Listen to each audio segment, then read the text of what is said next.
my Kandor crafters, and welcome back to another video. Today I wanted to do something a little different. I know it's not really a craft video, but it's still creative, so I thought I'd share it with you guys. I don't know if it's just me, but a lot of my friends are having babies this year. And sometimes it's not about what you give them, it's the presentation of the gift. So although this gift is simple, the presentation just bumps it up to the next level. So here's the list of supplies. I love these spoons because they have the heart at the bottom and they're color changing. I got these adorable socks off of Amazon, and the floral balls I got them from the Dollar Tree actually. So starting with the Gumball Socks, pretty self-explanatory. Just put the floral ball inside the sock, and I'm not gonna lie to you, it's gonna take some finagling. Just play around with it until you get the shape that you desire. These socks are kind of long, so I had to kind of just tuck the top of the sock in the back, if that makes sense. Like, as you watch me do it, it'll make more sense. It's kind of hard to explain. But I just made sure that the words were the main focal point.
After I got the sock to my liking, it's time to put the tulle on.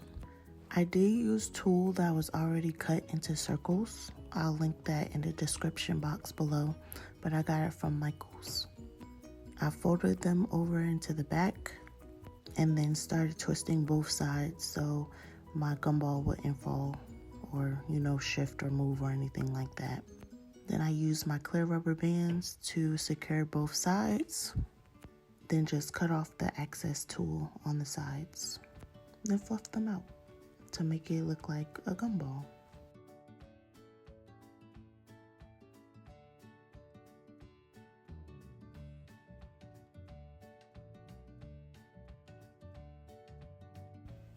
I would like to note that once you secure one side of your gumball, you may want to unravel the other side and retwist it just to make sure that they are even and not lopsided.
Now for the lollipops, this part is definitely optional. You don't have to iron them. I was just being extra.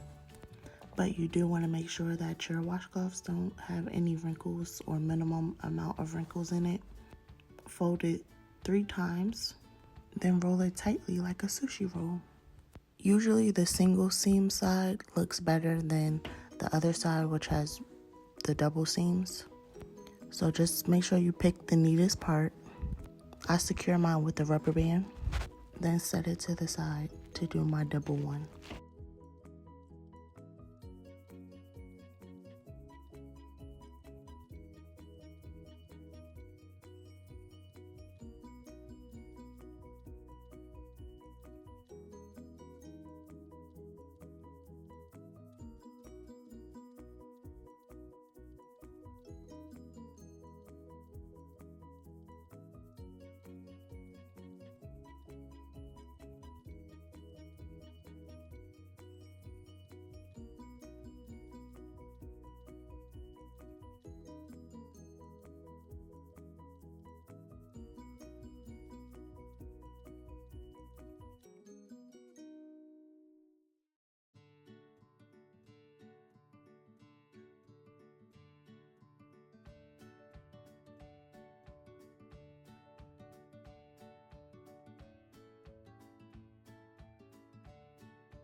Now for the double one, you're going to do the same exact thing that you did for the single one.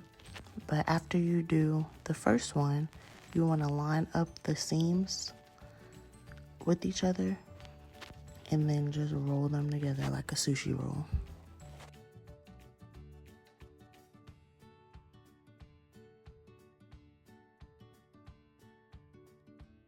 Now to make your lollipop actually look like a lollipop, just place your sushi roll on top of the spoon. Make sure the seam side is down and just put your tool over it. Then secure it with the rubber band. For the lollipops, I did not use the circle tool because it was just going to be too much. The lollipops really aren't that big, so I just used some extra tool I had already. Then you can just fluff out the bottom, cut off any excess that you may have, and voila, you have a lollipop.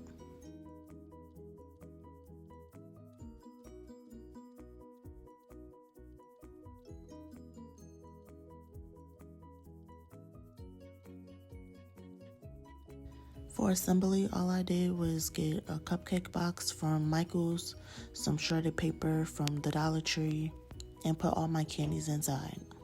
I did put this in a gift bag, so I didn't do too much on the outside, but you can definitely put a bow on it and serve it as is. If you like this video, give it a thumbs up, subscribe to my channel, and I'll see you guys next time.